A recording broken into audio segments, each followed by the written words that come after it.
welcome to Open Source episode 39. And today we've got a full house. So I'm very excited to welcome back some fascinating guests. So first, we've got Ebru Cetin. Do you want to say hi, Ebru? Hello, everyone. Excellent. Then we've got Surya. If you want to say hi, Surya. Hello, everyone. And we've got Michael. Do you want to say hi, Michael? Hello, everyone. And we've got, as usual, returning our wonderful co-hosts, both Mark and Rory. If you want to say hi and send us a kiss. Thank you. Well, thank you for being here. Now, we've had you all at different parts of this show, and you all were quite interested and put some very good comments regarding some of the previous open source. We've recently recorded one regarding entrepreneurship and one also regarding imposter syndrome. But I think one of the key points that, you know, kind of all links us together is this whole concept of passion and purpose. You know, is it something that exists just in the startup world, or is it something that can also exist in the corporate world? And whatever world you're in, you know, what are these things, you know, that fuels your passion, that fuels your purpose, that makes you go that extra mile that most people, you know, usually wouldn't quite go to that degree. And so it's really, I want to get, you know, your views, you know, because you've all worked, you know, in the corporate world. You're also, you know, in the entrepreneur world. So Ebru, we're going to start off with you. If you could share your insights regarding, you know, passion and purpose, we'd be delighted to hear them. Thank you so much. First of all, it's great to be back. And, you know, I'm so excited to talk about the passion, purpose, and entrepreneurship.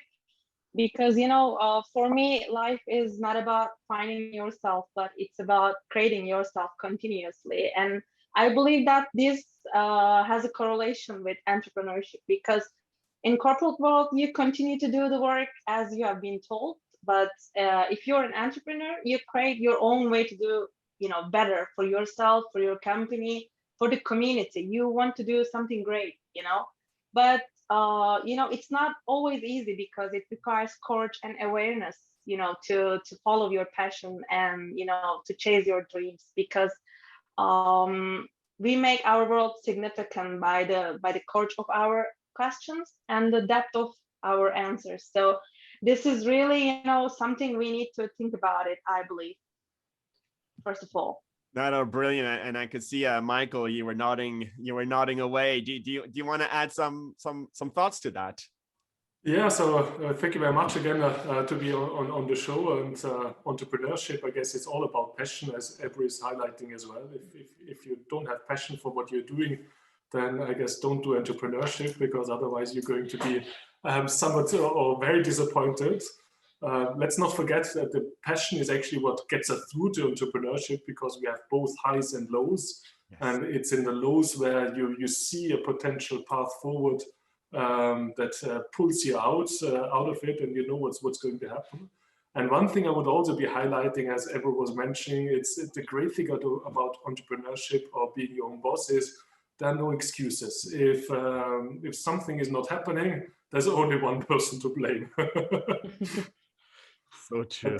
But that gives it a great purpose as well. So whatever one is doing, you know, it's going to have an impact, and it's not just going to kind of disintegrate in the corporate world that sometimes happens to be. My background has been as a financial analyst. I've been working for several different banks. So I was always kind of a gray mouse in a suit with a tie. Okay, at the end, maybe not a tie anymore. But the point is now it's really whatever I see and whatever I want to accomplish, it's just up to me to actually do it. So no one is going to tell me, well, no, compliance doesn't want to do it, or actually it's against our philosophy, or maybe you should check with that and that department. I think they might have some other ideas. If you think it's going to make a difference, I always say to my guys, let's just do it, check it out, and see whether it's actually working.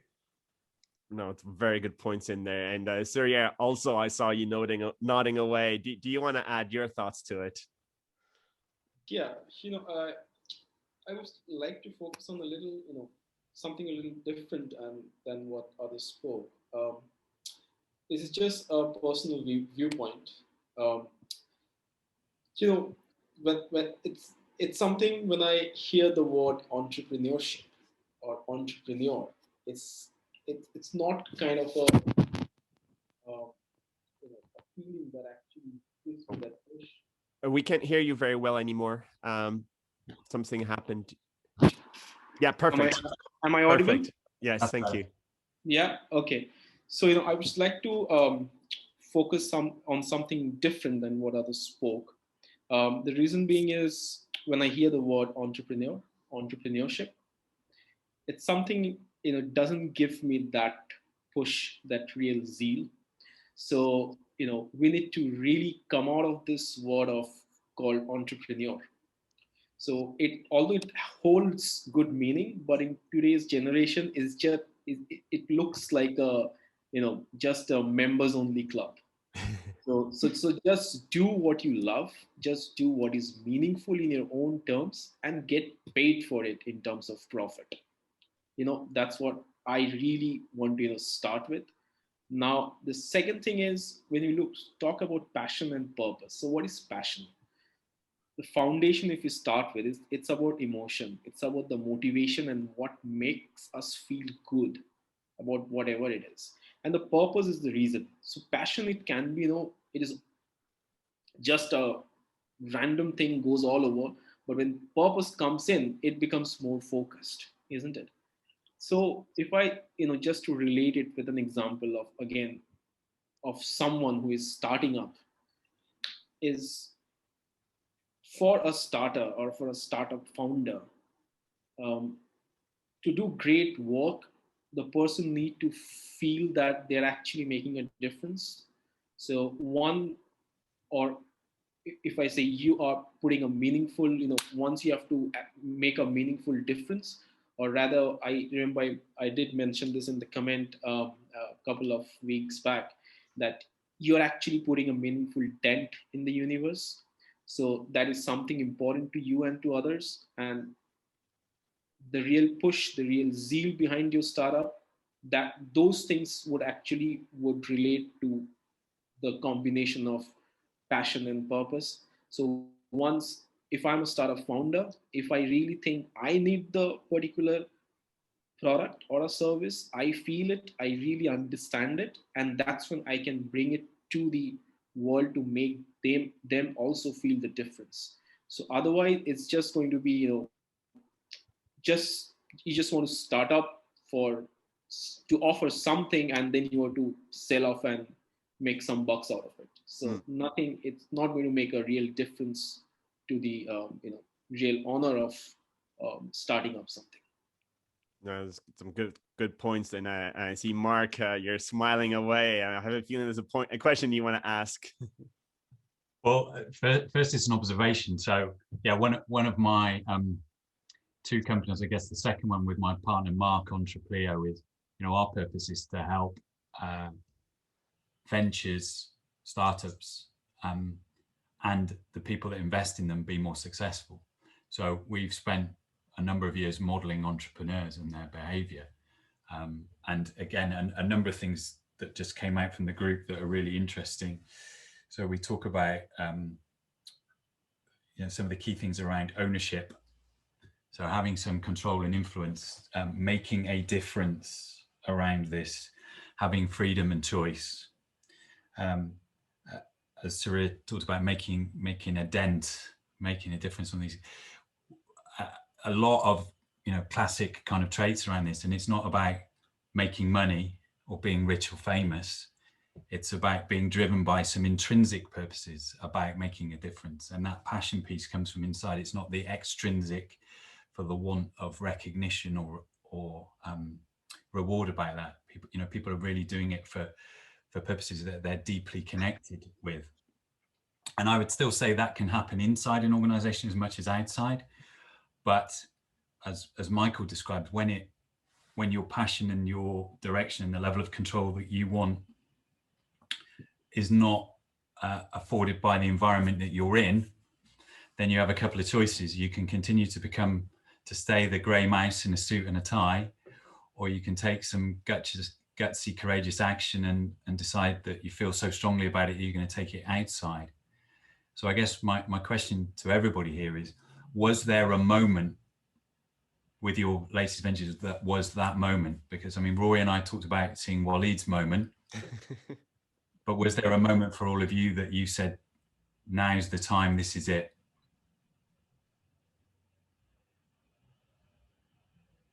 Don't be shy. Yeah. I think I also have a Waleed's moment, because I was, when I was working for the insurance company in a local market, I was, listening Waleed's podcasts over that time, and I think I was the first one of your listener, Waleed, maybe. And I was, talking to Waleed on LinkedIn, and then discovering that how blockchain can help insurance industry, and that is how I, started to search more about the blockchain and insurance, and how I found my aha moment for my product. And then I resigned from the company and then started to, run my own venture. But, I came to the entrepreneurship world, and I, discovered, everything from the scratch up. I discovered myself, I discovered the idea, I discovered defined the problem, and it continued to, start, running after my passion. But my aha moment was started also with Waleed. Fantastic. Hey, I'm very touched. Yeah. But Mark, can I bring it? And I really like that, Ebru, and I've seen you, develop and still developing, and it's amazing what how far you're taking this, right? How many personal risks you're taking, and how the style you do it with. But Mark, getting back to your concept, right, Entreplio, and this is not a plug for your concept, but I think one of the difficult things when you flip it, so Surya flipped it before and he looked at it from a different angle. So sometimes it's, when we talk about purpose and then we get all personal and stuff, we often make the assumption, I think, that there's only one person operating there, that there's a kind of unifying mind, a unifying intention, my organization is great because I'm not in it for the power and the money and the fame, right? But actually often you're working in teams, aren't you? Yeah. And so it's quite hard to, sometimes I guess it's quite hard to define and to keep that team together around an idea and around, keeping yourselves honest and that kind of stuff. So a question to our three guests, maybe, have you ever found any difficulty like that, harmonizing each other's views and each other's intentions, and how have you dealt with it to keep on track? If I may maybe start, I think what I'm seeing in the background of Mark is a great way of symbolizing it in so many different ways. The hot air balloon. So we know what we want to do, but in a hot air balloon, very often you don't know where it's going to end up, where you're actually going to land down. It depends on the winds. It depends on where it carries you. And I think actually that's a very good way of thinking about jumping into the waters of your own business, of entrepreneurship. And maybe what Surya said as well, what I thought as well, is entrepreneurship doesn't mean that you only have your own company. It's, I guess, also a state of mind or a kind of mindset in terms of how you approach different issues, different problems, how you see the risks, but the risks are providing opportunities. And I also guess underline, you actually want to make a difference in terms of the purpose. The purpose doesn't have to be explicit. Sometimes it's just a feeling and an urge, and it doesn't necessarily have a sharp focus that you want to reach that peak, but you just want to go and hike, for example, whatever peak you might end up on, or maybe it doesn't even have to be a peak. But what I found is a unifying goal, some common language is very important. And that is very easy to find. And then actually what's really great is the more diverse a team is, the more ways you can reach those common goals, and the more you actually get out of it. I mean, sometimes I see just one way around it, and my colleagues have some completely different views that are very enlightening and really very positive and make a huge difference in terms of the results that we're able to present. So I think actually the differences that can be out there is actually a great thing as well. It's it's sometimes actually almost unifying if people come into these differences with the same state of mind again. And that's where we are back in terms of entrepreneurship. I think it's really how you approach different things on so many different levels, or how you go into the hot air balloon and then just let it drift, but you can still control it. So it's not just you're in there and then it's out of your control. A good pilot, he actually knows kind of how to play the winds, how to play the temperatures in order to kind of land where he wants to land, even though it's not going to be spot on, of course. So a really positive experience there, and harnessing diversity to actually enjoy a trip where, you know, maybe you'll decide to turn left in one direction at one fork, and then one of your partners might decide. And so you learn together, you go together, and you have that diversity.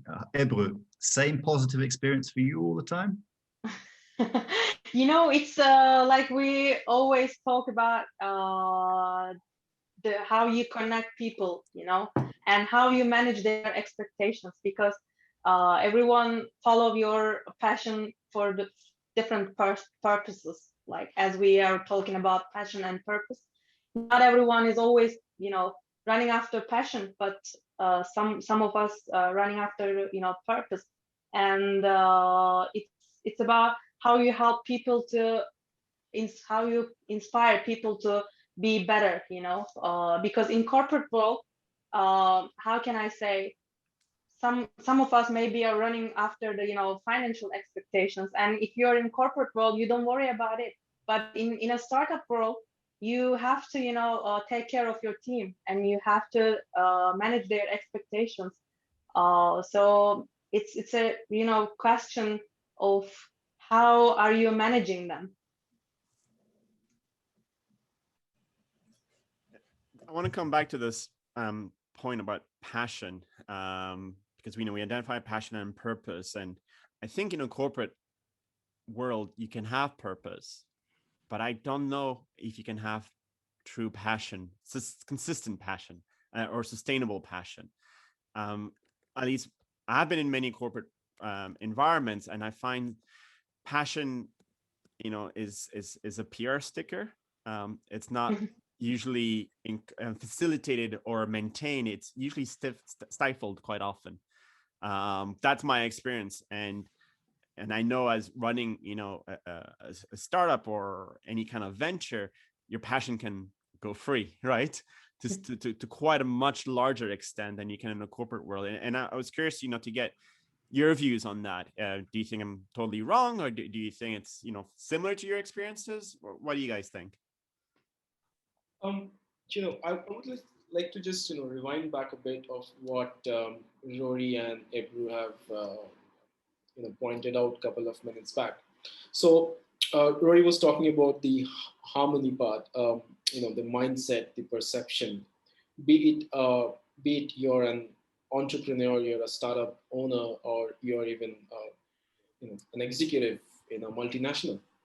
So the idea holds true for everybody. So, you know, if you're working with a team, or you're the leader or the manager, the question is there harmony? Are all thinking in the same way? The answer is always no. It can never be. If anyone says no, we are, I'm sorry, that's a lie. So, you know, what exactly would shape the mindset is perception. And everyone's perception is bound to be different. And what would shape a perception is your own personal need, is your own personal vision, is your own personal objective. And how to match the objective with the teams or the organizations, that's the biggest challenge. And that's where the culture comes in the picture. That's why everybody is talking about building a culture, investing in a culture. But how do you quantify a culture? Nobody knows. And it cannot be quantifiable. So bringing harmony, keeping the same pace with everyone's thought process, it's kind of a, you know, it's okay, good to hear. Let's see how it goes. It's fluctuations every now and then, so that's fine. And then, you know, going back to what Ebru has added about investors, you know, you need to be mindful about your team, on paying them, hiring them, and taking care of them. So talking from an entrepreneur's viewpoint, um, what was the problem in today's startups is they take too much of a mass. They need to take less of that. They start up and they actually get some investments, and the way they actually speed up their process, that ideally, of course, when an investor comes in, the startup founders or the co-founders, they actually become an employee of the investor. Right? So maybe, sorry, Surya, answering to your question about how will be the culture. I am totally agreeing with Michael, because when the things are not working out, we are the only one who will be blaming, because there is a quote like, be the change you wish to see in the world. And I used to think like, before my awareness was not that much increased, I was like thinking we need to create something new and we need to believe in the change. But then I realized that when we go deep into ourselves, we realize that when we change ourselves, how people behave and how we see things are changing. I just wanted to add this. Yeah, absolutely. I said, be the change you want to see in the world. So that's been quoted by Mahatma Gandhi during the independence of India. So what I'm trying to say here is what the startup people are actually doing after getting a decent amount of investments. They overdo with getting excess staff, lots of inventory, be it mental or physical. They invest on office premises, software, hardware, etc., etc. But what is happening is, we need to draw the line there and focus on the real purpose, that why you're there. So essentially, just focus on the fact that you are starting up. You just have an idea, you have the confidence, you just need the right push to go ahead. But now, so you're saying they get carried away with the excitement of being a startup, and they start to enjoy the sort of fun games of spending money and setting up structures and stuff, whereas actually, and quite often in your experience, that leads them to get lost. I mean, I'd imagine that's not the case with Safeside. Michael, how do you measure, how do you kind of protect against that? Yeah, I guess it's a good point. So it's thinking of what I guess it goes away from just the passion and purpose discussion in terms of what are the ingredients for a successful startup, and what requires. And yeah, I mean, we're approaching it in a very frugal way. So every resource that we have is a very scarce resource, and that's the way we approach it. And that has been the reason why we are still alive. Or to put it another way, if we look at why companies don't survive, it's first and foremost not because the idea is bad, or it's because the teams don't work together, and more importantly, even that actually the money doesn't come quickly enough with the money going out. So suddenly you don't have any money left anymore. Yeah?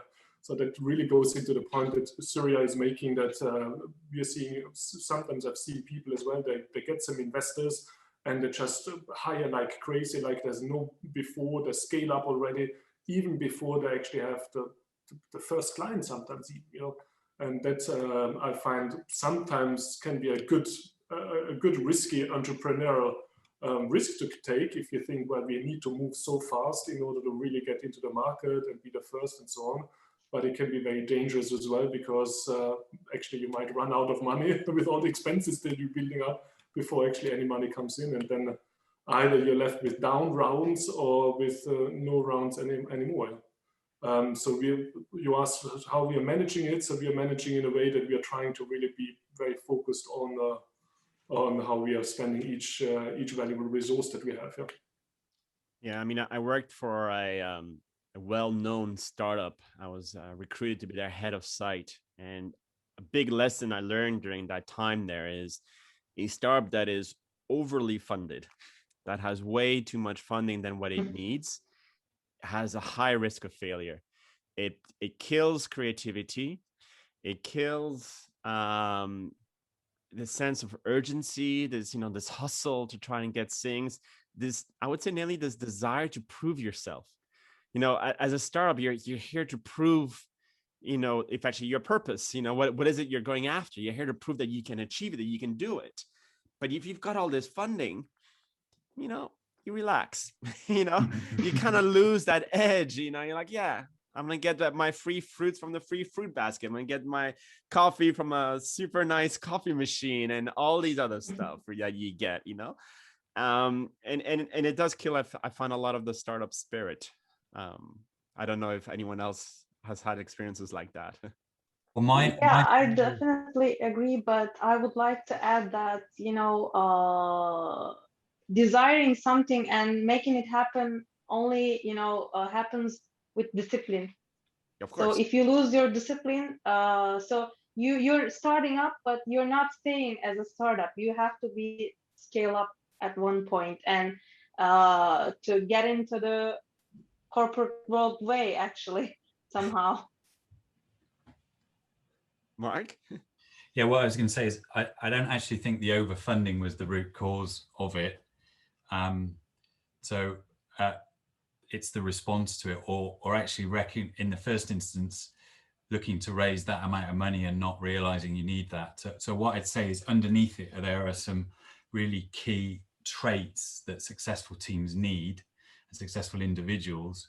And what you can find is when you judge those symptoms, the overfunding density, it goes back to the point of, that they weren't focusing on the purpose on that, and maybe their motivational forces came extrinsically rather than intrinsically, and they failed to keep up the good habits. So the sort of things Michael described as being frugal, we know that successful entrepreneurs beg, borrow, and befriend before expending resources, and the idea of growing ahead of pace, so keeping an eye on that. So that there are lots of things that will for us be clear markers of whether things would work or not.